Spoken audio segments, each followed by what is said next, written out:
jungle. नमस्कार, इस समय मौजूद हैं हम जगदीश प्रसाद ममगई जी के निवास स्थान पर। जगदीश जी जो कि वार्ड नंबर 19 के सभासद हैं, उनसे हम चंद सवाल करेंगे। जगदीश जी, आपका स्वागत है।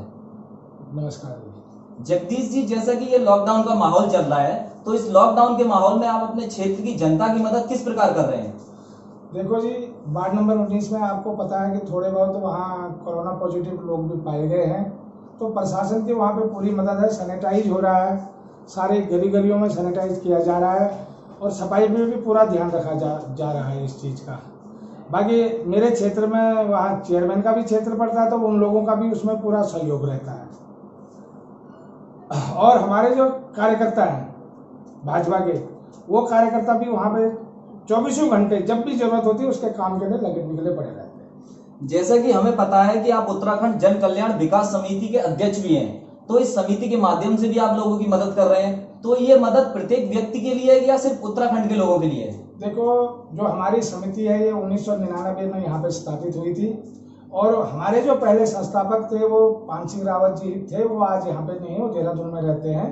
तो समिति का मकसद ये था कि उत्तराखंडियों की सेवा करना या उन लोगों की हेल्प पहुंचाना जी।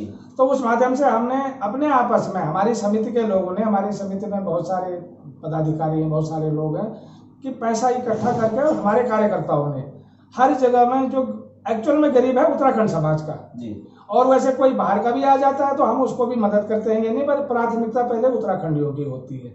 अभी तक हम लगभग 250 लोगों को राशन की व्यवस्था कर चुके हैं और आगे भी हमारा ये विचार है कि जब तक एक लॉकडाउन रहेगा तब तक हम लोगों की सेवा करते रहेंगे, समाज की सेवा करता रहूँगा। हमारी पूरी टीम है, हर जगह में लगे हुए हमारे कार्यकर्ता हैं।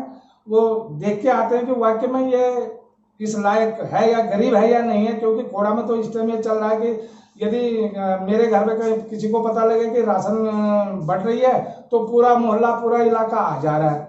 तो उस वजह से हमारी पूरी टीम है, उसमें हमारे बहुत सारे कार्यकर्ता हैं। ये कार्यकर्ता का नाम लूंगा तो ठीक भी नहीं होता, इसलिए बहुत सारे कार्यकर्ता हैं, कम से कम 50-60 लोग लगे हुए हैं। वो जाते हैं, उस घर को देख के आते हैं। उनके पास यदि सचमुच में खाने की व्यवस्था नहीं होती तो उनको हम राशन पहुंचाते हैं। हम कई लोगों को हम 3-3 बार ये राशन दे चुके हैं।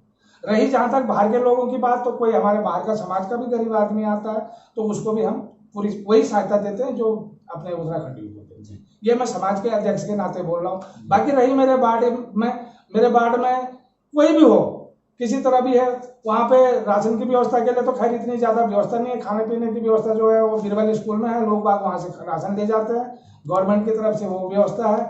लेकिन फिर भी यदि किसी मजबूर आदमी को राशन की जरूरत पड़ती है तो उसके लिए भी हम अपनी तरफ से थोड़ी बहुत व्यवस्था करते हैं। आप जो ये कार्य कर रहे हैं राशन बांटने का, प्रशासन की तरफ से आपको कोई मदद मिल रही है? नहीं, ये प्रशासन की तरफ से नहीं है, ये हमारे समाज ने पैसा इकट्ठा करा है और उसी पैसे से हम लोगों में वितरण कर रहे हैं। इसमें प्रशासन की तरफ से या किसी बाहरी व्यक्ति से भी हमने कोई मदद नहीं ली है, केवल उत्तराखंडियों ने ही मदद करी है।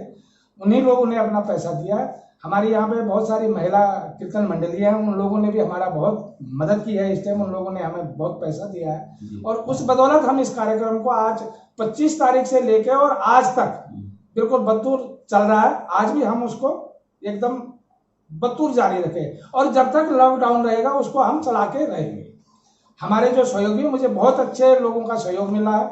हमारे उत्तराखंड के लोग, मैं तो समझता नहीं था कि लोग इतना हेल्प करेंगे, लेकिन इस कोरोना काल में उन लोगों ने आगे आके जो बढ़ चढ़ कर भाग लिया, इसलिए मैं समाज का भी, अपने उत्तराखंडियों का भी बहुत बहुत धन्यवाद और आभार व्यक्त करना चाहता हूँ, जिन लोगों ने पैसे से भी सहयोग किया और जिस्मानी मेहनत भी करी है, लोगों के घर घर जाकर भी देखा। तो इसलिए समाज के उन कार्यकर्ताओं का, उन लोगों का भी बहुत बहुत धन्यवाद और आभार। जैसा कि हम देख रहे हैं कि आपके वार्ड में लगातार कोरोना संक्रमित बढ़ते जा रहे हैं, तो आपकी तरफ से, प्रशासन की तरफ से क्या नए नियम या कदम उठाए जा रहे हैं? देखो, वैसे तो प्रशासन की तरफ से बहुत अच्छे नियम है, गलियों में लॉकडाउन किया गया है, सब कुछ किया जा रहा है। लेकिन मैंने अक्सर ये देखा कि खोड़ा की जो जनता है, या तो इनको कोई डर नहीं है या इनमें पता नहीं इतने ज्यादा वो है, ये इस लॉकडाउन का ढंग से पालन नहीं करते हैं। यदि पुलिस आती भी है तो थोड़ी देर पुलिस उधर से निकली तो फिर थोड़ी देर वहां जाते हैं। खोड़ा में पुलिस भी इतनी ज्यादा नहीं है कि भैया इतनी 3600 गलियां हो, हर जगह पुलिस तो हर गली में हो नहीं सकती है जी। लेकिन पुलिस प्रशासन का पूरा मदद है, लेकिन लोगों में जागरूकता बिल्कुल नहीं है और मैं ये चाहूंगा कि खोड़ा की जनता से मेरी अपील है कि जब तक ये लॉकडाउन रहता है तब तक आप बिना जरूरत के बाहर ना निकले। लेकिन फिर भी लोग हमने कई बार अपील की है, कई क्षेत्रों में जाके भी करी है, जगह जगह सारे हमारे सभासद भी कर रहे हैं, हमारे चेयरमैन भी कर रहे हैं, हमारे पार्टी के कार्यकर्ता मंडल अध्यक्ष सब लगे हुए हैं इसमें, लेकिन जनता मानने को तैयार नहीं है।